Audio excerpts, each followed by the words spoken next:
না খেয়ে দিন প্রচারের কাজে নিজেকে দিয়েছ বিলিয়ে, তাই ফের কাফিরেরা চিনল না সে আলো, দুষ্ট ছেলেদের পিছু দিল লেলিয়ে।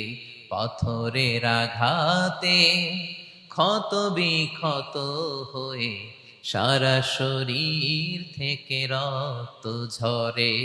হে রাসূল তোমাকে ভুলি আমি কেমন করে, হে রাসূল তোমাকে ভুলি আমি কেমন করে। আসসালামু আলাইকুম ওয়া রাহমাতুল্লাহি ওয়া বারাকাতুহু। নাহমাদুহু ওয়া নুসাল্লি আলা রাসূলিহিল কারীম। আম্মা বা'দু ফাআউযু বিল্লাহি মিনাশ শাইতানির রাজীম। বিসমিল্লাহির রাহমানির রাহিম।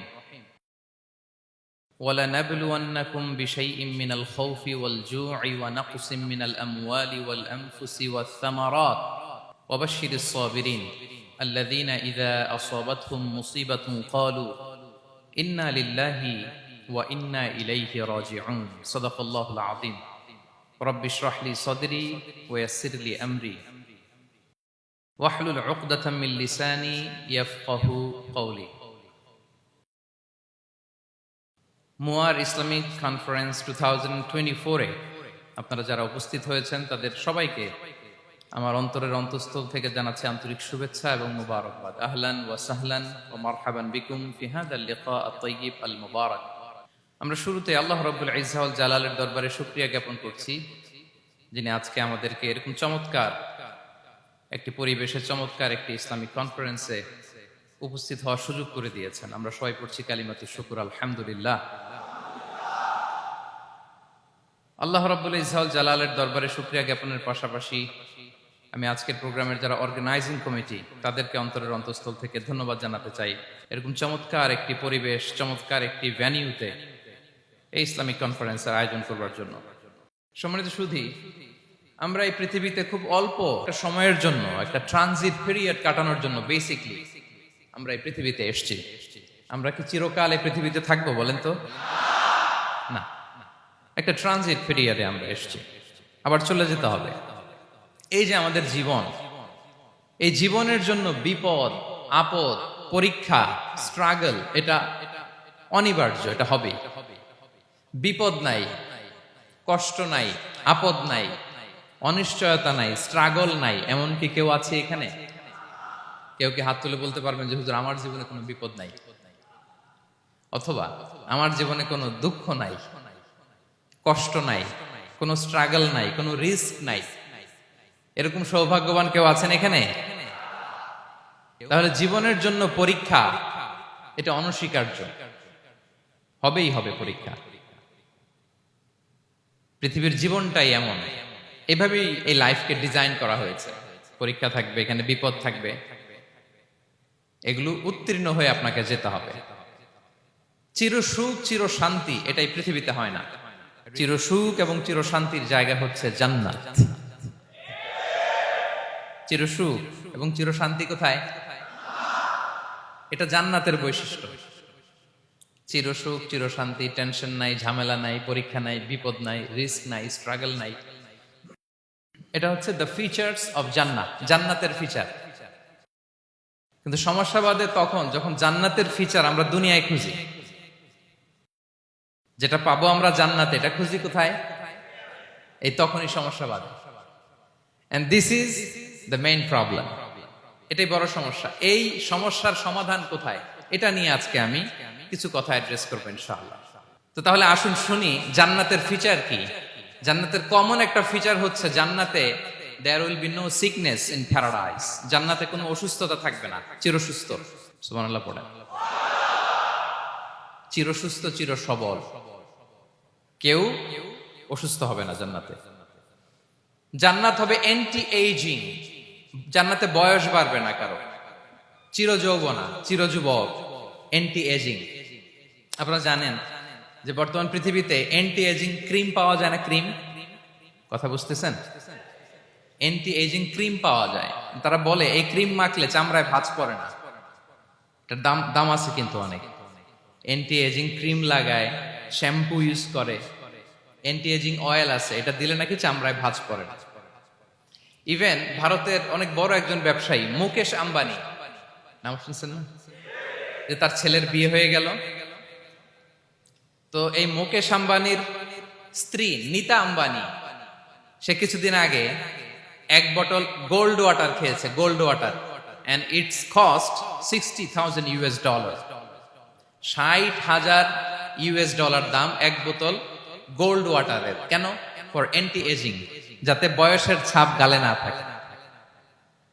এখন বলেন, এভাবে কি আমাদের বয়সকে ধরে রাখা সম্ভব এই পৃথিবীতে? সম্ভব না, কারণ এই ফিচারটা দুনিয়ার ফিচার না, এটা জান্নাতের ফিচার। সুবহানাল্লাহ পড়েন। তাহলে জান্নাতে কেউ অসুস্থ হবে না, জান্নাত হবে চির যৌবন, চির যৌবনা, ওখানে আমরা যুবক থাকবো, প্রত্যেকে 33 বছরের যুবক যুবতী হয়ে জান্নাতে ঢুকবো। বিষ্ণু ইসলাম বলেন, আহলুল জান্নাতি জুরদা ওয়া মুরদা ওয়া আবনাউ সালাসিন ওয়া সালাসিন, জান্নাতে যারা যাবে শুভ্র দাড়িবিহীন, প্রত্যেকে হবে 33 বছর বয়সের। ওই যে 33 বছর বয়সে একবার ঢুকলেন, আর বয়স বাড়বে না, ওইটাই চিরকাল ওই বয়স পাবেন। জান্নাতের আরেকটা ফিচার হচ্ছে নো ফ্রাস্ট্রেশন, কোনো চিন্তা নাই, দুশ্চিন্তা নাই, হাইপার টেনশন নাই, সজীব প্রাণবন্ত। সুবহানাল্লাহ। জান্নাতের আরেকটা ফিচার হচ্ছে there is no expiry date in জান্নাত। এক্সপায়ারি ডেট আছে? জান্নাতে যে ঢুকবো 7 দিনের জন্য চেক ইন, নাকি চেক ইন কয় দিনের জন্য? 7 দিন, 10 দিন পরে চেক আউট করে ফেলবে, এরকম না, নো এক্সপায়ারি ডেট, আজীবন। একবার এন্ট্রি পেলে বের হওয়ার টেনশন নাই। আল্লাহু আকবার। তাহলে no expiry date, rather it's eternal, আজীবন থাকবেন, খালিদিনা ফিহা, চিরকাল থাকবেন। এবং জান্নাতের সবচাইতে গুরুত্বপূর্ণ ফিচার হচ্ছে there will be no death in জান্নাত। জান্নাতে আপনার আর মৃত্যু হবে না, মৃত্যুর বিদায় হবে, তার মানে আপনি অমর হবেন। তাহলে আপনি চির সুস্থ, চির সবল হবেন জান্নাতে, চির যুবক থাকবেন, প্রাণবন্ত থাকবেন, আপনি অমর হবেন, আপনি জান্নাতে মরবেন না। জান্নাতীরা যখন জান্নাতে যাবে, ফেরেশতারা ডেকে বলবে, ইয়া আহলাল জান্নাতি ইন্না লাকুম আন তাসিহু ফালা তাসকামু আবাদা। জান্নাতীরা চিরকাল সুস্থ থাকবা, অসুস্থ হবা না। ইন্না লাকুম আন তাশিব্বু ফালা তাহরামু আবাদা, তোমরা শাবাব থাকবা, বুড়া হবা না। ওয়া ইন্না লাকুম আন তাহইয়াউ ফালা তামুতু আবাদা, চিরকাল বেঁচে থাকবা, মরবা না। এবং সেদিন জান্নাতে মৃত্যু দেয়া হবে, মৃত্যু দেয়া হবে। ইউতাল মাউতু বিকাবশিন আমলাহ, একটা ছাগলের আকৃতিতে মৃত্যুকে আনা হবে। ফায়ুযবাহুল মাউত, মৃত্যুকে জবাই দেয়া হবে। এবার জান্নাতীরা তাকিয়ে থাকবে, ফেরেশতারা বলবে, ইয়া আহলাল জান্নাতি খুলুদুন ফালা মাউত, হে জান্নাতীরা চিরকাল এই জান্নাতে থাকবে। তাহলে জান্নাতের ফিচার পাইছেন। এখন কোন বোকা যদি এই ফিচার দুনিয়ায় খোঁজে, পাবে? পাবে না, কারণ দুনিয়ার ফিচার আলাদা। দুনিয়ার ফিচার কি? এই দুনিয়াতে বিপদ আসবে, কষ্ট আছে দুনিয়াতে, হতাশা আছে, ভয় আছে, অসুস্থতা আছে, বার্ধক্য আছে, এবং এই দুনিয়ার একটা এক্সপায়ারি ডেট আছে, আছে না? দ্য ডে ইউ ডাই, যেদিন আপনি মারা যাবেন, এটা আপনার এক্সপায়ারি ডেট, চলে যেতে হবে, চলে যেতে হবে। এই পৃথিবীতে মৃত্যুর অস্তিত্ব আছে, সবকিছু থমকে দিয়ে, আপনাকে চমকে দিয়ে মৃত্যু চলে আসবে, ঠিক কিনা বলেন? তাহলে এগুলো হচ্ছে দুনিয়ার ফিচার। এই দুনিয়াতে বিপদ আপদ, কষ্ট, ঝুঁকি, স্ট্রাগল, বার্ধক্য, অসুস্থতা, এগুলো নিয়ে আমাদেরকে টিকে থাকতে হয়। এটা দুনিয়ার ফিচার, মিলায় ফেললে হবে না। জান্নাতের ফিচার একটা, দুনিয়ার ফিচার আরেকটা। দুনিয়াতে কষ্ট থাকবে, বিপদ আপদ থাকবে। এই দুনিয়ার ফিচারটা আল্লাহ তাআলা কোরআনের একটা আয়াতে খুব চমৎকার ভাবে উল্লেখ করেছেন, সেটা দিয়েই আমি আলোচনা শুরু করেছি। আল্লাহ তাআলা ইরশাদ করছেন, ওয়ালা নাবলুওয়ান্নাকুম বিশাইইম মিনাল খাউফি ওয়াল জুই ওয়া নাকসিম মিনাল আমওয়ালি ওয়াল আনফুসি ওয়াস সামারাত ওয়া বাশশিরিস সাবিরিন। আল্লাহ তাআলা বলছেন, অবশ্যই অবশ্যই আমি তোমাদেরকে পরীক্ষা করব, ভয় দিয়ে, ক্ষুধা দিয়ে, সম্পদের ঘাটতি দিয়ে, আতঙ্ক দিয়ে, প্রাণনাশ দিয়ে, ফল ফসলের হানি দিয়ে পরীক্ষা করব। কিন্তু এই পরীক্ষায় যারা উত্তীর্ণ হবে, যারা সবর ইখতিয়ার করবে, ওয়াবাশশিরিস সাবিরিন, ধৈর্যশীলদের জন্যই হচ্ছে সুসংবাদ। আলহামদুলিল্লাহ পড়ে। তাহলে সম্মানিত সুধী, আমরা বুঝতে পারলাম এই পৃথিবীর ফিচার হচ্ছে এখানে বিপদ থাকবে, বিপদ ছাড়া কেউ থাকবে না। স্ট্রাগল থাকবে, কষ্ট থাকবে, ঝুঁকি থাকবে, রিস্ক থাকবে, এবং নানা ধরনের বিপদ আপদ দিয়ে আল্লাহ তাআলা আমাদেরকে পরীক্ষা করবেন। এটা মাস্ট, এটা আমাদের মাইন্ডসেটে নিয়ে নিতে হবে। মাইন্ডসেটে এটা ক্লিয়ার থাকতে হবে। চিরসুখ চিরশান্তি এই দুনিয়াতে মিলবে, কোথায় মিলবে তাহলে? এটা তাহলে বিপদ আসবেই, আপদ আসবেই, পরীক্ষা থাকবেই আমাদের জীবনে। তবে ইন্টারেস্টিংলি মজার বিষয় হচ্ছে পরীক্ষাটা এক একজনের এক এক রকম। পুরো পৃথিবীটা একটা পরীক্ষা ক্ষেত্র, কিন্তু কারো প্রশ্নপত্রের সাথে কারো প্রশ্নপত্রের কোনো মিল নাই। সুবহানাল্লাহ। আমার পরীক্ষা একরকম, আপনার পরীক্ষা আরেক রকম, ওই ভাইয়ের পরীক্ষা আরেক রকম, ওনারটা আরেক রকম। সবাই পরীক্ষার্থী, সবাই পরীক্ষার্থী, কিন্তু কারো প্রশ্নপত্রের সাথে কারো প্রশ্নপত্রের কোনো মিল নাই। কারো জন্য পরীক্ষা হচ্ছে সে খুব অসুস্থ, প্রচন্ড অসুস্থতা, তার জন্য পরীক্ষা। ক্যান্সারের রোগী, দুরারোগ্য ব্যাধি, ডক্টর বলছে 4th স্টেজে চলে আসছে, কয়েক মাস বাঁচতে পারে, এটা তার জন্য পরীক্ষা। আবার কারো দেখবেন যে খুব একটা অসুস্থতা নাই, অসুস্থতার ঝামেলা নাই, কিন্তু তার দারিদ্রতা আছে, তার আর্থিক অনটন, এটা তার জন্য পরীক্ষা। আবার কারো দেখবেন অসুস্থতাও নাই, দারিদ্রতাও নাই, তার দাম্পত্য জীবনের সমস্যা আছে না নাই? অনেকের দেখবেন এগুলো কোনোটাই সমস্যা না, তার ছেলে কথা শোনে না, মাদকাসক্ত। আহা, মাদকাসক্ত, রিহ্যাবে পাঠায়, আবার আসে, আবার গাঁজা খাওয়া শুরু করে, আছে না নাই বলেন? দেখেন তার পরীক্ষাটা আবার আলাদা। অনেকের দেখবেন মেয়ে বাবার কথা শোনে না। আবার অনেকের দেখবেন যে ব্যবসায় সমস্যা, লসের পর লস, লাভ উঠাতে পারে না। তাহলে পরীক্ষা ছাড়া, বিপদ আপদ ছাড়াই দুনিয়াতে কেউ নাই, কেউ নাই প্রিয় ভাইরা। এটা আমাদের মাথায় রাখতে হবে। পরীক্ষা আপনাকে দিতেই হবে, পরীক্ষা দিয়ে দিয়েই নিজেকে প্রমাণ করতে হবে। আর এক একজনের পরীক্ষাটা এক এক রকম, কারো পরীক্ষার সাথে কারো পরীক্ষার কোনো মিল থাকবে না। তো মাঝে মাঝে আমরা এটা ভুলে যাই। আল্লাহ তাআলা কালামে পাকে রিমাইন্ডার দিয়ে আমাদেরকে স্মরণ করিয়ে দিতে চান যে এই পৃথিবীতে আসলে তোমরা এসেছো পরীক্ষা দিতে। এটাই জীবনের বড় বাস্তবতা। আমাদের জীবনে যত হতাশা, আমাদের জীবন নিয়ে যত অভিযোগ, আমাদের মনে যত কষ্ট, আমাদের হৃদয়ের ভেতরে যত অস্থিরতা, তার মূলে হচ্ছে এই সমস্যা যে আমরা ভুলেই গেছি আমরা পরীক্ষা দিতে আসছি। এটা যদি ভুলে না যান, এটা যদি আপনার মাইন্ডসেটে থাকে যে পুরো জীবনটা একটা পরীক্ষা, তাহলে দেখবেন কোনো কিছু আপনাকে কাবু করতে পারবে না। আপনি হতাশ হবেন না, জীবন নিয়ে আর অভিযোগ থাকবে না, আপনি ভেঙে পড়বেন না, সব অভিযোগ হতাশা দূর হয়ে যাবে। তার মানে বুঝতে পারলাম পরীক্ষা আপনাকে দিতেই হবে। পরীক্ষা দেয়া ছাড়া এই পৃথিবী থেকে চলে যাওয়ার কোনো চান্স বা সুযোগ আমাদের কারো নেই। সূরাতুল আনকাবুতে আল্লাহ তাআলা এই কথাটা আরো চমৎকার ভাবে বলেছেন। আল্লাহ তাআলা ইরশাদ করছেন, আহাসিবান নাসু আইয়ুতরাকু আইয়াকুলু আমান্না ওয়া হুম লা ইফতানুন ওয়ালাকাদ ফাতান্নাল্লাযীনা মিন ক্বাবলিহিম ফালা ইয়া'লামান্নাল্লাহু আল্লাযীনা সাদাকু ওয়া লা ইয়া'লামান্নাল কাযিবিন। আল্লাহ বলেন, মানুষ কি ভেবেছে সে শুধু বলবে আমি ঈমানদার আর তাকে আমি জান্নাতে ঢুকাই দিব? না, কখনো না, কোশ্চিন কালেও না। বরং পূর্ববর্তীকালে যারা পৃথিবীতে এসেছিল তাদেরকে আমি পরীক্ষা নিয়েছি, পরীক্ষা করেছি, এবং তাকেও ঈমানের প্রশ্নে সে সত্যবাদী না মিথ্যাবাদী পরীক্ষা দিয়ে দিয়ে নিজেকে প্রমাণ করতে হবে। ঠিক কিনা বলেন? পরীক্ষা দিয়ে আপনাকে প্রমাণ করতে হবে। এবং এই পরীক্ষার ব্যাপারটা, এটা যে শুধু আমরা সাধারণ মানুষ আমাদের জীবনে দুঃখ বিপদ পরীক্ষা এমনটা না। এই পৃথিবীর সবচাইতে শ্রেষ্ঠ মানুষ যারা ছিলেন তাদেরকে আল্লাহ পরীক্ষা নিয়েছেন। বলেন তো এই পৃথিবীতে সবচাইতে শ্রেষ্ঠতম মানুষ কারা? সবচাইতে শ্রেষ্ঠ ভালো মানুষ কারা ছিল পৃথিবীতে? বলেন তো নবীরা। আওয়াজ করে বলেন তো কারা? তো বলেন তো নবীদের জীবনে পরীক্ষা ছিল কি ছিল না? হ্যাঁ ছিল। বেশি না কম?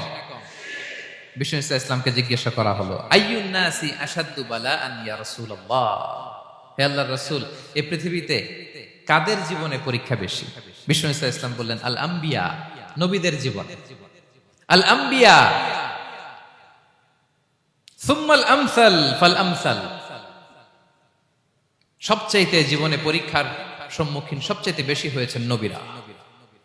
তারপরে নবীদের পরবর্তী অবস্থান যাদের, সিদ্দিকিন যারা, সোহাদা যারা, সলিহিন যারা, আল্লাহওয়ালা যারা, তাদের জীবনে পরীক্ষা বেশি। ইউবতালার রাজুলু আলা হাসাবি দীনি, ব্যক্তির দিনদারি যত বেশি তার জীবনে আল্লাহর পরীক্ষাও তত বেশি। আপনি আল্লাহওয়ালা হবেন, আপনার জীবনে পরীক্ষাও অনেক বেশি। এজন্য ইমানদার হওয়া যেমনি মর্যাদার, ইমানদারের জীবনে পরীক্ষাও হবে অনেক বেশি। এবং পরীক্ষা যত বড়, খেয়াল রাখতে হবে, মন খারাপ করার কোনো সুযোগ নেই। পরীক্ষা যার জীবনে যত বড়, সেটাতে সফল হতে পারলে ওটার প্রতিদানও বড়।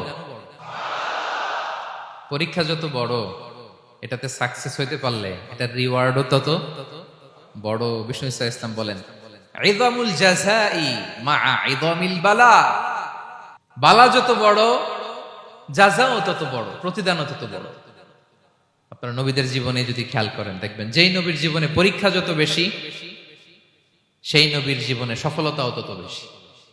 সাইয়েদনা ইব্রাহিম আলাইহিস সালামের কথাটা একটু খেয়াল করেন তো, বলেন তো ওনার জীবনে পরীক্ষা কেমন ছিল, বেশি না কম? ওনার জীবনের পরীক্ষা থেকেই তো আমরা এই শব্দটা ব্যবহার করি, আমরা বলি অগ্নি পরীক্ষা। কি বলি? মানে আগুনে নিক্ষেপ করা হয়েছে সাইয়েদনা ইব্রাহিম আলাইহিস সালামকে, তাও স্বাভাবিকভাবে না, উলঙ্গ করে, ন্যাকেট করে ওনাকে অপমানিত করবার জন্য ওনার গায়ের জামা কাপড় খুলে উলঙ্গ অবস্থায় আল্লাহর খলিল সাইয়েদনা ইব্রাহিম আলাইহিস সালামকে অগ্নিকুণ্ডে নিক্ষেপ করা হয়েছিল। এরকম এক্সপেরিয়েন্স এই অডিটোরিয়ামের ভেতরে আমাদের কখনো হয়েছে? তাইলে সাধারণ মানুষের জীবনের পরীক্ষা আর নবীদের জীবনের পরীক্ষার মধ্যে পার্থক্য আছে না নাই? ওই পরীক্ষায় উনি পাশ করে ফেললেন। ৮৬ বছর পর্যন্ত আল্লাহর কাছে দোয়া করলেন, আল্লাহ আমাকে একটা নেককার সন্তান দাও। আল্লাহ সন্তান দেয় না। ৮৬ বছর পরে আল্লাহ তাআলা সাইয়েদনা ইব্রাহিম আলাইহিস সালাম এবং হাজারের ঘরকে উজালা করে সন্তান দিলেন। সাইয়েদনা ইসমাঈল আলাইহিস সালাম পৃথিবীতে আসলেন কত বছর বয়সে? ৮৬ বছর বয়সের এখানে কেউ আছেন? হ্যাঁ, আছি আমরা? কেউ নাই। ৮৬ বছর বয়সে প্রথম সন্তান পেয়েছে।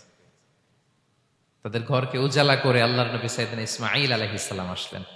এবার আল্লাহ বললেন, যাও স্ত্রীকে আর এই কলিজার টুকরা সন্তানকে, থাকো তো প্যালেস্টাইনে, প্যালেস্টাইন থেকে ১৫০০ কিলোমিটার দূর, দ্য ব্যারেন ল্যান্ড, ওই মক্কার ধুধুমরু প্রান্তরে রেখে আসো, যেখানে কেউ নাই, মানুষ নাই, গাছ নাই, পাখি নাই, পানি নাই, যাও রেখে আসো।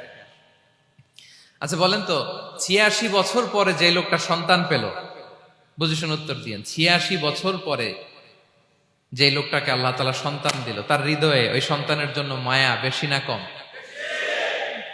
এমনি তো আমাদের প্রথম সন্তানের হিস্ট্রিটা একটু খেয়াল করেন তো। প্রথম আমাদের যে মেয়ে হয়েছিল বা যাদের ছেলে হয়েছিল, তার প্রতি আদর, সোহাগ, দরদ, ভালোবাসা, আল্লাহ কত ছিল।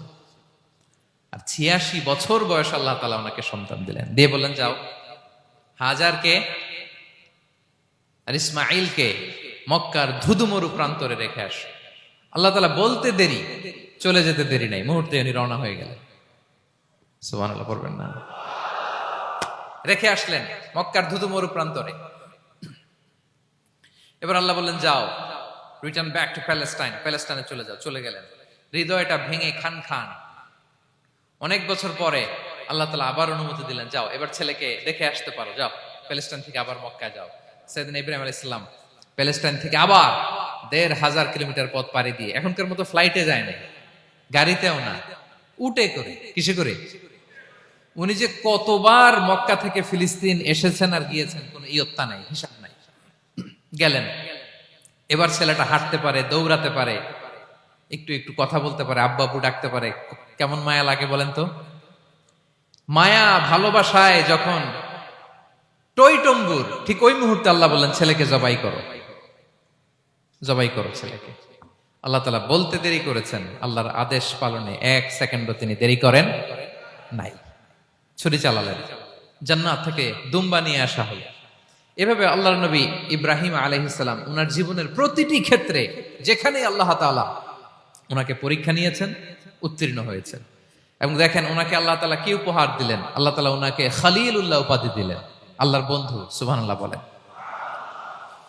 আল্লাহ তাআলা বলছেন ওয়া ইযিবতালা ইব্রাহিম রাব্বুহু বিকালিমাতিন ফাআতাম্মাহুন ক্বালা ইন্নী জাইলুকা লিন-নাসি ইমামা।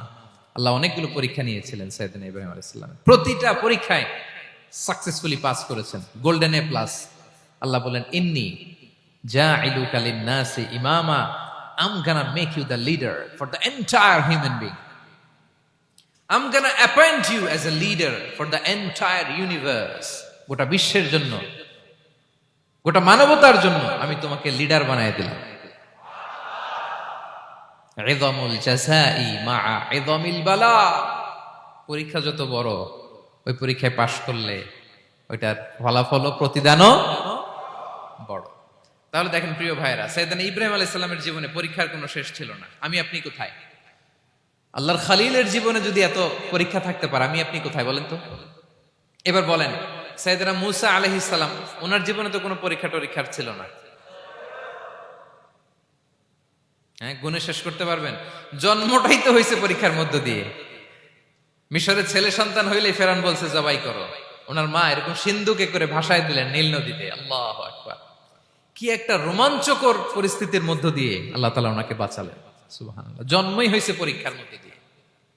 বড় হইলেন, ফেরাউনের ভয়ে দেশ ত্যাগ করলেন, মিশর থেকে মাদিয়ান। আবার আল্লাহর আদেশে যখন ফিরে আসলেন, আবার ফেরাউনের সাথে তর্ক বিতর্ক, যুদ্ধ। একটা রাত আল্লাহ নবী মূসা আলাইহিস সালাম শান্তি মতো মিশরে ঘুমাতে পারে নাই। একটা রাত। শেষ পর্যন্ত এই ফেরাউন মূসা আলাইহিস সালামকে ধাওয়া করেছে। ফেরাউনের ধ্বংসের আগ পর্যন্ত সে মূসা আলাইহিস সালামকে ধাওয়া করেছে। তার মানে মূসা আলাইহিস সালাম এই বিপদ আপদ পরীক্ষা এগুলো থেকে মুক্তি পান নাই। এবার বলেন ঈসা আলাইহিস সালামের কথা। ওনার জীবনে তার পরীক্ষা ছিল না? কি পরীক্ষা ছিল? হ্যাঁ, আল্লাহু আকবার। Same scenario goes to the biography of every messenger in the world. পৃথিবীর সব নবীর ক্ষেত্রে একই ঘটনা ঘটেছে। সাইয়েদনা ঈসা আলাইহিস সালাম দাওয়াত যখন দিলেন, ওনার বিরোধিতা শুরু হলো, ওনাকে হত্যার ষড়যন্ত্র হলো। ইভেন কি ওনাকে মারার জন্য বনি ইসরাইলেরা উদ্ধত হলো, জানে বাঁচবার জন্য পালালেন। এক ঘরে ঢুকলেন, চারদিক দিয়ে ঘেরাও করলো। উনি দরজা জানালা লাগাই দিলেন। ওরা বললো একজন দরজা ভেঙে জানালা ভেঙে ভিতরে ঢুকো, ঢুকে দেখো বেটা ঈসা কি করে। একজন ভিতরে ঢুকছে, ঢুকার সাথে সাথে বল রাফাআহুল্লাহু ইলাইহি, আল্লাহ তাআলা ঈসা আলাইহিস সালামকে উপরে উঠায় নিলেন। আর যেই লোকটাকে তারা ভিতরে ঢুকালো, তার চেহারাকে আল্লাহ তাআলা ঈসা আলাইহিস সালামের চেহারার মতো করে দিলেন। এবার তার বাইরের সাথীরা বলে ঘটনা কি, বেটা ঈসাও বেরোয় না, আমাদের লোকটাও বেরোয় না, সবাই ঢুক। দরজা ভেঙে ভেতরে ঢুকে দেখে ঈসা দাঁড়ায় আছে। বলেন তো এটা ঈসা না মিসা?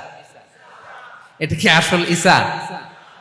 ওমা কতালু ওমা সলাবু ওয়ালাকিন শুব্বিহা লাহুম। আল্লাহ বলে তোমরা আমার নবী ঈসাকে হত্যাও করতে পারো নাই, শুলেও চড়াতে পারো নাই, আমি সেফটি সিকিউরিটি দিয়ে আমার নবী ঈসা আলাইহিস সালামকে আকাশে তুলে নিয়েছি। তাহলে ওনার জীবনে পরীক্ষার শেষ ছিল না। এবার যদি আমরা বিশ্বনবী সাল্লাল্লাহু আলাইহি ওয়াসাল্লামের জীবনের দিকে তাকাই, ওনার জীবনটা দেখেন তো। আমাদের পেয়ারা নবী বিশ্বনবী মুহাম্মদুর রাসূলুল্লাহ সাল্লাল্লাহু আলাইহি ওয়াসাল্লাম, ওনার জীবনে কি স্ট্রাগল ছিল? স্ট্রাগল। মাক্কি জীবনের কথা যদি একটু খেয়াল করেন, দেখেন তো 3 বছর শিয়াবে আবি তালেবে জেল খেটেছেন, না খেয়েছিলেন। ওনার বংশের লোকেরা প্রথমে ছাগল খেয়েছে, ছাগলগুলো যখন শেষ, ছাগলের চামড়াগুলো শুকিয়ে ওইটা খাইছে। গাছের পাতা ছাল এগুলো খেয়ে খাবারের অভাবে বেহুশ হয়ে পড়ে থাকতো তারা। না খেয়ে কয়দিন ছিলেন আপনি? আমি কয়দিন ছিলাম না খেয়ে? মনেই তো পড়ে না, না খেয়েছিলাম কিনা কোনোদিন। এ হচ্ছে মাক্কি জীবন। মেন্টালি প্রেসার দেয়া হয়েছে। বিশ্বনবীর চাচা আবু লাহাব, তার 2 ছেলে উতবা আর উতাইবা, এদের সাথে বিয়ে দিয়েছিলেন 2 মেয়ের। যখন দাওয়াত দেওয়া শুরু করলেন, 2 মেয়েকে ডিভোর্স দিয়ে দিল। দেখেন, একটা বাবার জন্য প্রাপ্তবয়স্কা মেয়েকে যখন উঠায় নেয়ার আগে ডিভোর্স দেয়, তার মানসিক অবস্থাটা কেমন থাকে বলেন? মেন্টালি প্রেসারাইজ করা হয়েছে, ফিজিক্যালি হ্যারাস করা হয়েছে। বিষ্ণু ইসলাম যখন নামাজে দাঁড়াতেন, উটের পচা নারী ভুঁড়ি বিষ্ণুনবীর কাঁধে চাপিয়ে দেওয়া হতো। আপনার জীবনে এরকম ঘটছে কখনো? আপনি নামাজ পড়তেছেন, উটের পচা নারী ভুঁড়ি আপনার কাঁধে চাপিয়ে দেওয়া হয়েছে। কয়দিন হয়েছে এরকম? কয়দিন হয়েছে? হ্যাঁ, তারপরে তো আলহামদুলিল্লাহ বেরোয় না মুখ দিয়ে। কেমন আছেন হুজুর কোয়েন না, বেশি একটা সুবিধার না, তাই না? বেশি একটা একটু মিলাবেন। কতটুকু পরীক্ষা আমরা দিয়েছি। তায়েফে গেলেন বিশ্বনবী, তায়েফে গেছিলেন জমির বায়না দিতে, তাই না? জমি কিনবে তায়েফে। তায়েফবাসীদেরকে জাহান্নামের আগুন থেকে বাঁচাতে গিয়েছিলেন, নিজের জন্য না। সেখানে তায়েফের ছেলেরা পাথর মেরেছে বিষ্ণু ইসলামের গায়ে। এত শুভ্র দেহ ছিল, চেহারা ছিল, বিষ্ণুবীর গা দিয়ে ঝরঝর করে রক্ত ঝরেছে। ফিজিক্যাল হ্যারাসমেন্টের শিকার হয়েছেন বিষ্ণু ইসলাম। যখন যেদিন বিষ্ণু ইসলামকে হত্যার ষড়যন্ত্র করা হলো, আল্লাহ তাআলার আদেশে তিনি মক্কা থেকে মদিনা হিজরত করলেন। মদিনাতে যে একটা রাত, সপ্তম হিজরির আগ পর্যন্ত শান্তিতে ঘুমাতে পারেন নাই। 3 দিকে 3 ইহুদি বসতি, বনু কাইনুকা, বনু নদীর, বনু কুরাইজা। আহা, খাওয়ার মধ্যে বিষ মিশিয়ে দেয়া হয়েছিল বিষ্ণু ইসলামের। বাজুর, খাসির বাজুর রান পছন্দ করতেন।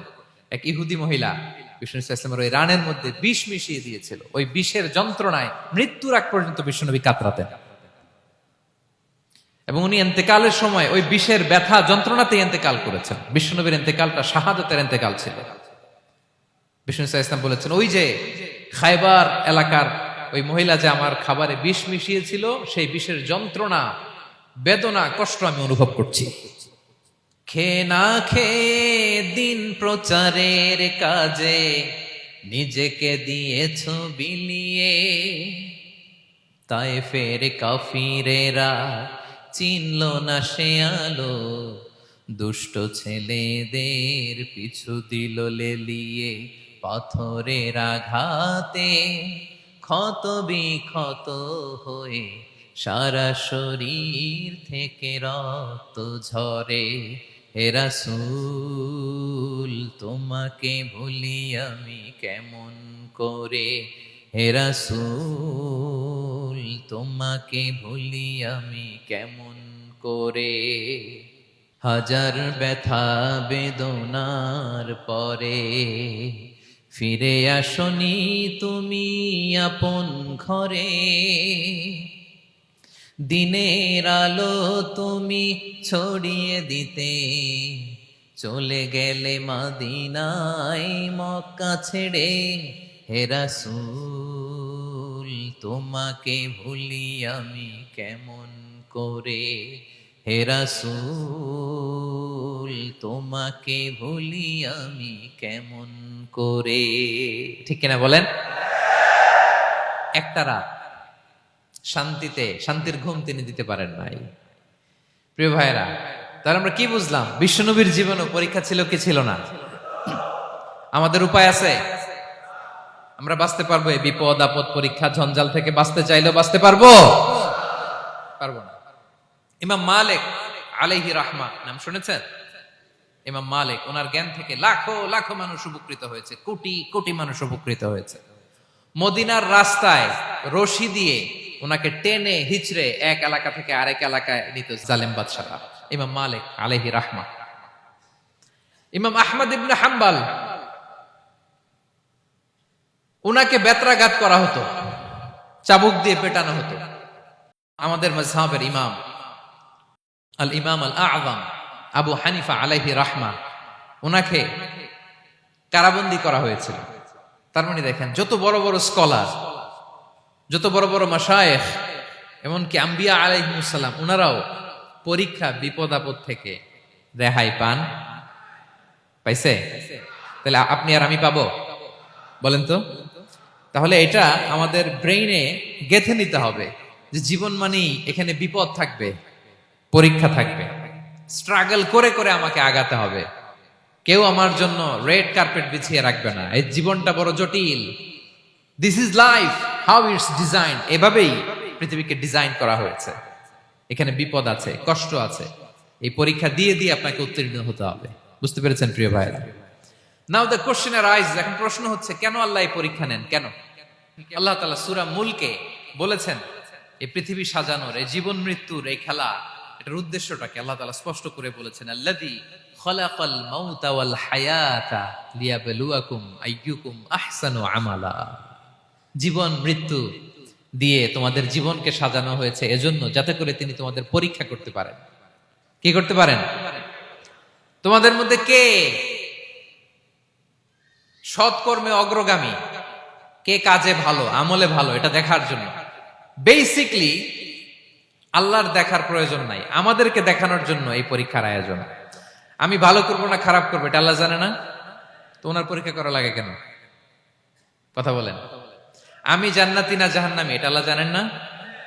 বেসিকলি আমাদেরকে জানানোর জন্য এই পরীক্ষার আয়োজন। কাদেরকে জানানোর জন্য? মানে তুমি জেনে যাও তুমি জান্নাতি না জাহান্নামী। আমি ভালো করেই জানি। একটা ছোট্ট উদাহরণ দিলে বুঝতে পারবেন প্রিয় ভাইয়েরা। ধরেন আল্লাহ তাআলা দুইজনকে সৃষ্টি করলেন। উদাহরণস্বরূপ একজনের নাম আব্দুল্লাহ, আরেকজনের নাম আব্দুর রহমান। সৃষ্টির পরে আব্দুল্লাহকে বললেন, আব্দুল্লাহ আমি জানি তুমি পৃথিবীতে 50 বছর হায়াত পাইতা, খুব ভালো কাজ করতে, তুমি দুনিয়াতে অনেক ভালো কাজ করতে, এটা আমি আগেই জানি, আমার অসীম জ্ঞান বলে আমি আগে থেকেই জানি। তো যাও, তোমার এইমাত্র সৃষ্টি করলাম, যাও তুমি জান্নাতে ঢুকে যাও, কারণ আমি জানি তুমি জান্নাতি হবে। আচ্ছা, আর আব্দুর রহমান তুমি পৃথিবীতে খুব খারাপ কাজ করতে, এটা আমি জানতাম, তোমারে পাঠাইলে খারাপ কাজ করবা, তুমি সীমালঙ্ঘন করবা, অন্যায় করবা, অপরাধ করবা, তুমি জাহান্নামী হবা, যাও। যেহেতু আমি জানি পরীক্ষার আর দরকার নেই, তোমারে জাহান্নাম দিয়ে দিলাম, যাও ঢুকে যাও। আব্দুল্লাহ ঠিকই জান্নাতে ঢুকে যাবে, আব্দুর রহমান কি ঢুকবে? ঢুকবে। সে বলবে, আল্লাহ এইমাত্র আমারে বানাইলেন, এইমাত্র আপনি আমাকে সৃষ্টি করলেন, সৃষ্টি করেই বলতেছেন তুমি জাহান্নামে যাও, আর বলতেছেন আমি জানি দুনিয়াতে পাঠালে তুমি খারাপ কাজ করবা, তুমি জাহান্নামী হবা, পাঠানোর আর কি দরকার, আগে থেকে জাহান্নামে যাও। আল্লাহ আপনি জানলে জানতে পারেন, আমি তো জানি না। ঠিক কিনা বলেন?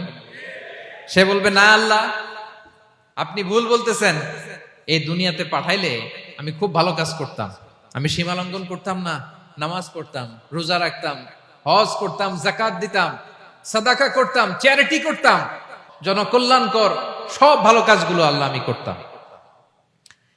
এজন্য আল্লাহ তাআলা পরীক্ষার আয়োজন করেছেন, যাতে করে তুমি জেনে যাও যে পৃথিবীতে তুমি কি করেছো।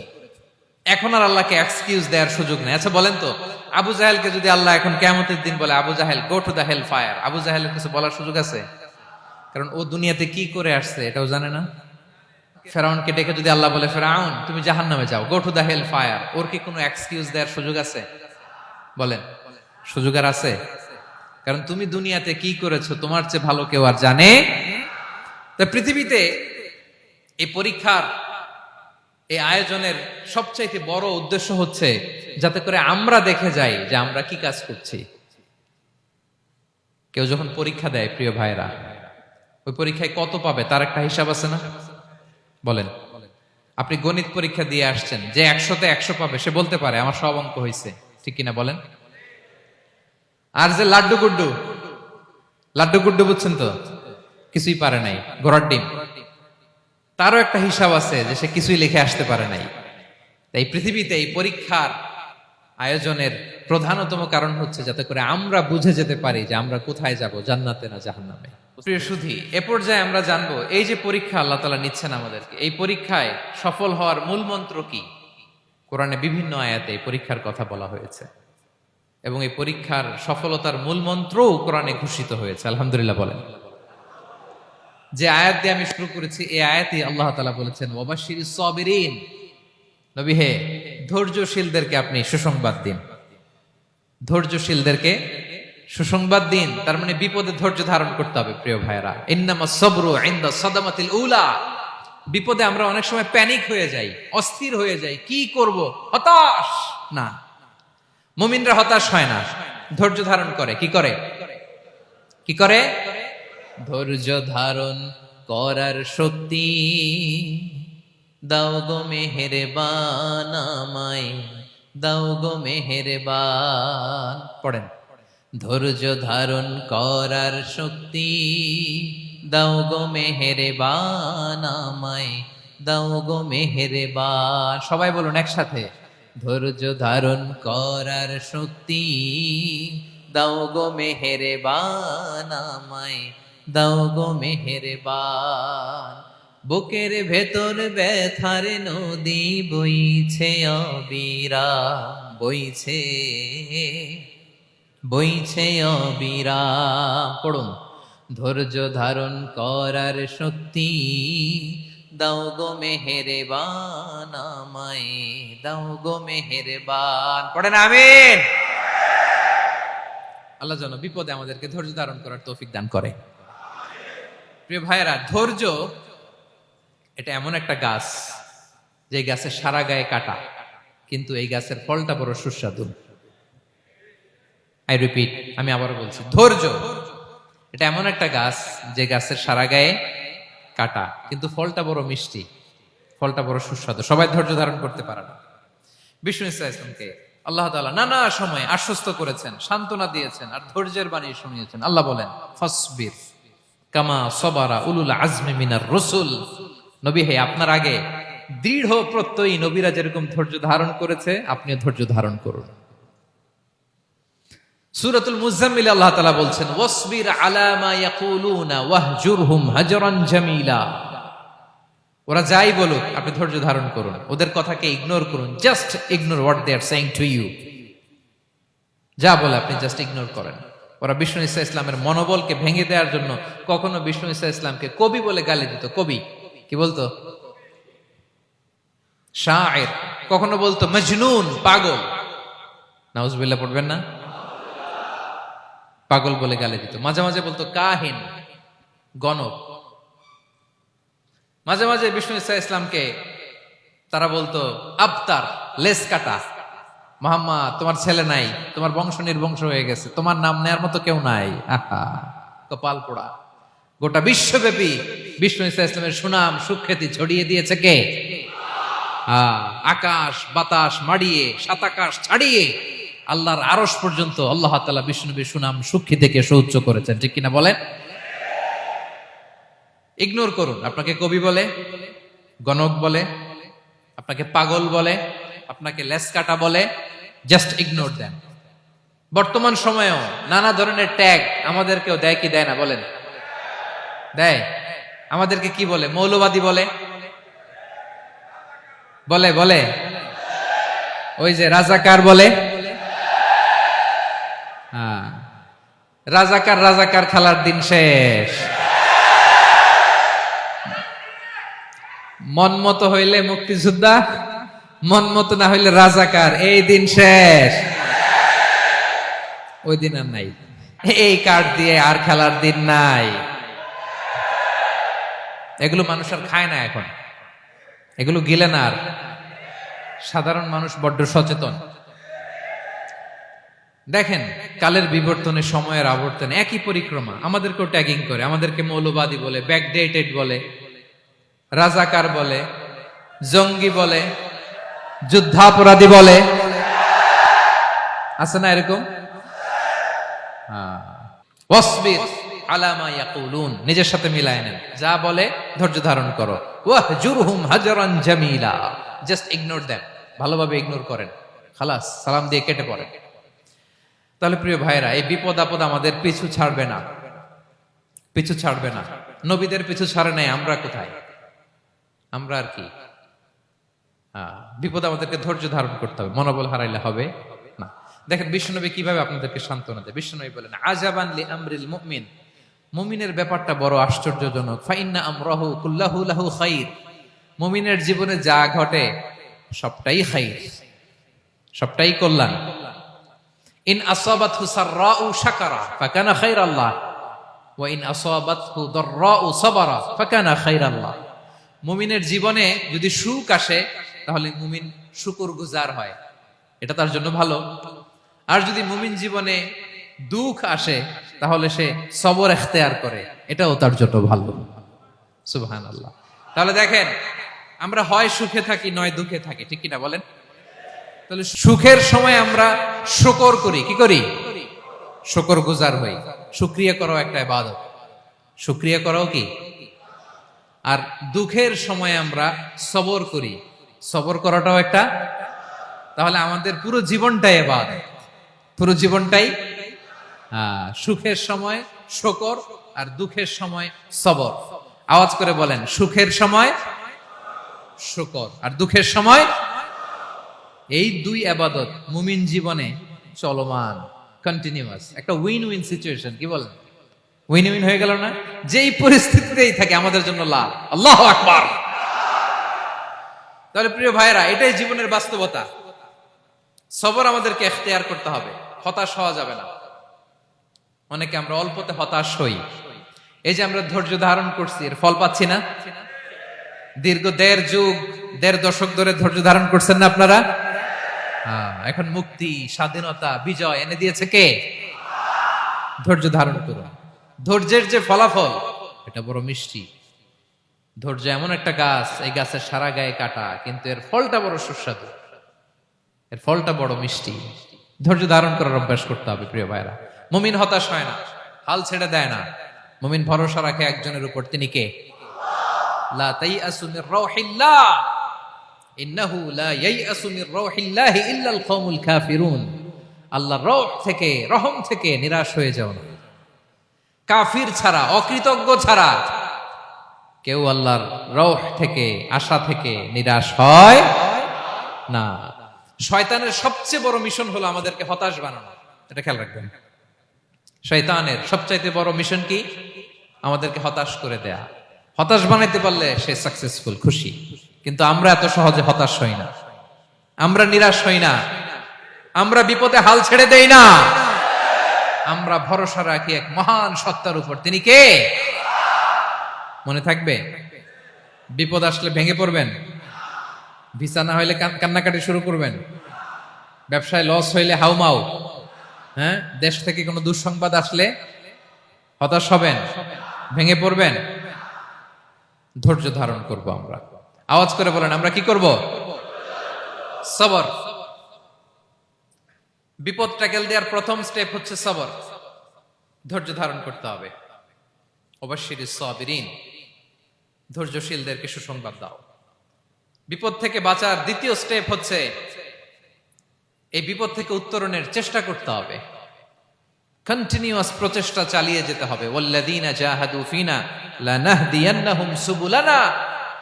যারা আমার রাস্তায় চেষ্টা করে, প্রচেষ্টা করে, স্ট্রাগল করে, তাদেরকে আমি পথ দেখিয়ে দেই, সুবুল দেখিয়ে দেই, ওয়ে আউট দেখায় দেই, এক্সিট দেখায় দেই। কোথাও আটকাবেন না আপনি, আপনাকে এক্সিট দেখায় দিবে কে? মালয়েশিয়াতে কেলুয়ার বলে না? কেলুয়ার কি বলে চিনেন? কেলুয়ার মানে কি? এক্সিট। এক্সিট পেয়ে যাবেন, আটকাবেন না আপনি জীবনে কোথাও। 3 নাম্বার, আল্লাহর উপর তাওয়াক্কুল করতে হবে বিপদ আসলে। ওমাইয়া তাওয়াক্কাল আলাল্লাহি ফাহুয়া হাসবুহ। আল্লাহর উপর যে তাওয়াক্কুল করে, আল্লাহই তার জন্য যথেষ্ট হয়ে যায়। তাহলে বিপদে প্রিয় ভাইরা আমরা প্যানিক হব না, ধৈর্য ধারণ করব, বিপদ থেকে উত্তরণের সর্বোচ্চ প্রচেষ্টা চালিয়ে যাব, আর ভরসা রাখবো একজনের উপর, তিনি কে? আর বিপদ আসলে এটাকে নেগেটিভলি নেবেন না সব সময়। বিপদ আপদ এটা অনেক পজিটিভ, ভালো জিনিস আমাদের জীবনে বয়ে নিয়ে আসে।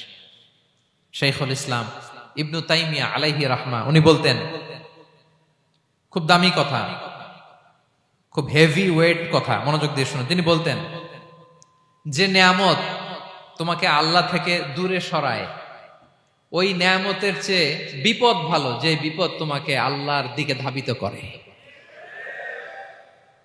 আই রিপিট, আমি আবারও বলি, যে নাজ নেয়ামত তোমাকে আল্লাহ থেকে দূরে সরিয়ে দেয়, সে নাজ নেয়ামতের চেয়ে ওই বিপদ আপদ ভালো, যে বিপদ আপদ তোমাকে আল্লাহর কাছে টেনে দেয়।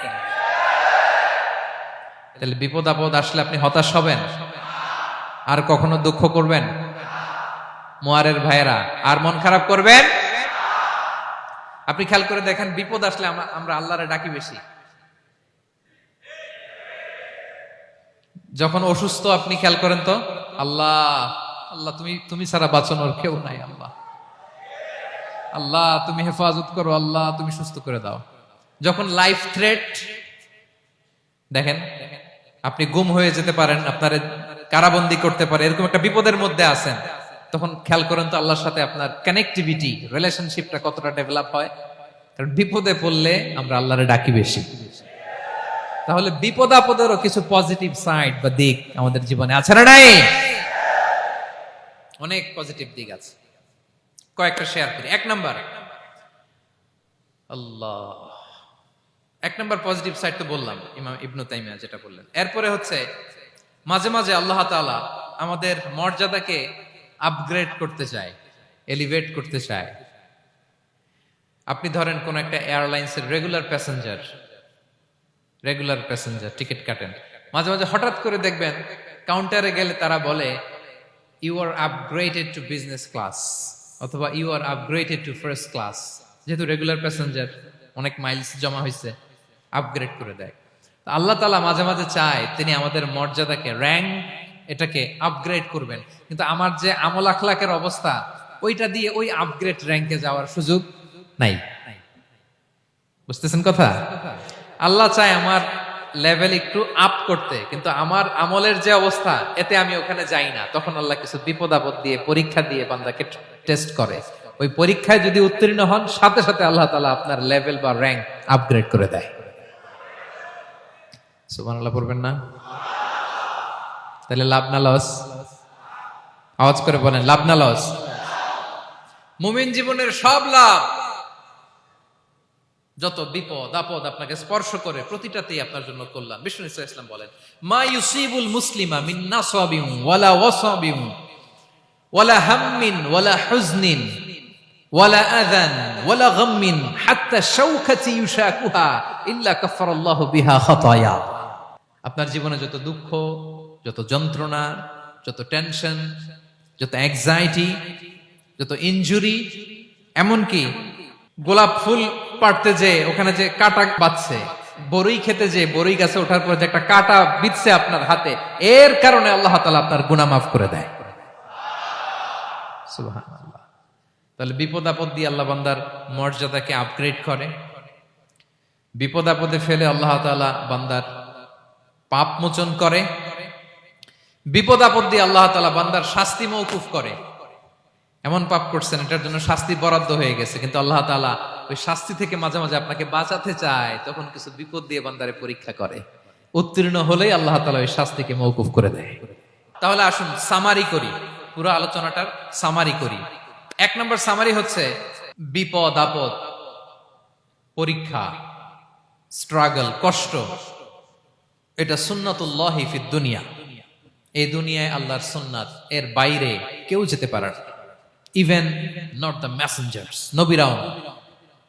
আজকের আলোচনায় শুনছেন না নবীদের জীবন দিয়ে কি গেছে, ups and downs, test and trial, নবীরাও না। তাহলে এটা আমাদের মাইন্ডসেটের সাথে সেট আপ করে নিতে হবে যে অতীতে, বর্তমানে, ভবিষ্যতে বিপদ আপদ মুক্ত এই পৃথিবীতে কেউ থাকবে না। পারবেন? হ্যাঁ, এটা মাইন্ডসেটে নিয়ে নিতে হবে যে এটাই জীবন, বিপদ আপদ দিয়ে আল্লাহ পরীক্ষা করবেন। এটাই পৃথিবী। চির সুখ চির শান্তি এই পৃথিবীতে খুঁজলেই পাওয়া যায় না। শুরুতে বলছিলাম না, চির সুখ চির শান্তি। বলেন তো এটা কি দুনিয়ার ফিচার না জান্নাতের ফিচার? জান্নাতের ফিচার দুনিয়ায় খুঁজলে পাওয়া যাবে? যাবে না। তাহলে আজকের আলোচনার এক নাম্বার লেসন হচ্ছে বিপদ আপদ এটা সুন্নাতুল্লাহি ফিদ দুনিয়া। এই দুনিয়া আল্লাহর সুন্নাত, এটা থেকে মুক্তি পাওয়ার কোনো সুযোগ নাই, নবীরাও পায় নাই। দুই নাম্বার লেসন, বাঁচার যেহেতু সুযোগ নাই, we have to face it with patience, intellect and tawakkul. বিপদে অস্থির হওয়া যাবে না, এটাকে ফেস করতে হবে উইথ পেশেন্স, ধৈর্যের সাথে। বিপদ আমরা মোকাবেলা করব কিসের সাথে? ধৈর্য। প্যানিক হবেন না, অস্থির হবেন না, ধৈর্য ধারণ করবেন। উইথ ইন্টেলেক্ট, আল্লাহর দেয়া আপনার ইন্টেলেক্ট খাটিয়ে এই বিপদ উত্তরণের সর্বান্তকরণের চেষ্টা প্রচেষ্টা আপনার চালায় যেতে হবে। আর সবশেষে আত-তাওয়াক্কুল আলাল্লাহ, ডিপেন্ডিং অন আল্লাহ, ভরসা করব কার উপর? আল্লাহর উপর। পারা যাবে তো? আচ্ছা, দুইটা লেসন গেল। তিন নাম্বার লেসন হচ্ছে আমাদের ছেলে মেয়েদেরকে we have to educate our child regarding the test and trial in this দুনিয়া। দুনিয়ার এই বিপদ আপদের ব্যাপারে আমাদের ছেলে মেয়েদেরকে শেখাতে হবে, বুঝাতে হবে। ওরা ছোট মানুষ তো, অস্থির হয়ে যায়। আব্বু আমার সাথে কেন এমন হয়? আমারই শুধু পেন্সিল চুরি হয়, আমারই শুধু এটা হয়, আমি পরীক্ষায় খারাপ করি, আমি ব্যথা পাই, আমার এই আমার সেই। ছোট মানুষ তো বুঝে না। ওরা বুঝাইতে হবে যে বাবা, this is the essence of life, এটাই জীবন, এটাই কি এই লাইফ হ্যাকস গুলো তাদেরকে শেখাইতে হবে। ডোন্ট বি প্যানিক, প্যানিক হওয়া যাবে না।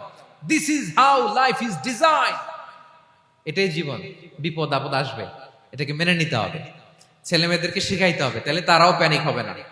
পারবেন তো ইনশাআল্লাহ? আচ্ছা, 4 নম্বর লেসন হচ্ছে, যেটা আমরা জানলাম, এই বিপদ আপদ সবসময় আমাদের জন্য খারাপ না। সামটাইমস ইট ব্রিংস খায়ের for us if dealt properly. ঠিক মতো বিপদকে ডিল করতে পারলে এটা আসলে আমার জন্য আখেরে কল্যাণই বয়ে নিয়ে আসে। কি বলেন, তাই না? কল্যাণ বয়ে নিয়ে আসে। সব শেষ কথা হলো, আমরা যেন এই বিপদগুলোকে প্রপারলি ডিল করতে পারি, আমরা যেন সবর এখতিয়ার করতে পারি। আল্লাহর কাছে চাইতে হবে, দোয়া করতে হবে, কারণ তৌফিক দেওয়ার মালিক কে? আল্লাহর কাছে যেন আমরা কায়মনোবাক্যে প্রার্থনা করতে পারি, আল্লাহ এই বিপদকে যেন আমরা ডিল করতে পারি উইথ সাবর, উইথ ইন্টেলেক্ট, উইথ তাওয়াক্কুল। আসল হাতিয়ার হচ্ছে এটা, দোয়া। আল্লাহর কাছে চাইবেন, মনোযোগের সাথে চাইবেন, আন্তরিকতার সাথে চাইবেন। উদউল্লাহ ওয়া আনতুম মুকিনুনা বিল ইজাবা। বিষ্ণু বলেন, এমন ভাবে চাও যেন তুমি অনেকটা কনফার্ম যে তোমার দোয়া আল্লাহ কবুল করবেনই, এমন ভাবে চাও। অনেকে রোবোটিক দোয়া করে। রোবোটিক দোয়া মানে দোয়ার মধ্যে প্রাণ নাই, ধ্যান নাই, মন নাই, আগ্রহ নাই, ভালোবাসা নাই, ওই দোয়া আল্লাহ কবুল করে না। মনোযোগ দিয়ে চাইতে হবে চাওয়ার মতো, তাহলে আল্লাহ তাআলার পক্ষ থেকে তৌফিক পাওয়া যাবে। পারা যাবে তো ইনশাআল্লাহ? আল্লাহ তাআলা আমাদের সবাইকে বিপদে আপদে ধৈর্য ধারণ করার তৌফিক দান করুক। নবীরা তাদের জীবনে যেভাবে স্ট্রাগল, আপস এন্ড ডাউনস, বিপদগুলোকে, টেস্ট এন্ড ট্রায়াল গুলোকে ডিল করেছে, আমরা যেন সেভাবে ডিল করতে পারি। আল্লাহ তৌফিক দান করুক। আল্লাহ তাআলা আমাদের সবাইকে কথাগুলো বোঝা আর আমল করার তৌফিক দান করুক। হাযা মা ইনদি ওয়াল ইলমু ইনদাল্লাহি আলাইহি তাওয়াক্কালতু ওয়া ইলাইহি উনীব। ওয়াসসালামু আলাইকুম ওয়া রাহমাতুল্লাহি তাআলা ওয়া বারাকাতুহু।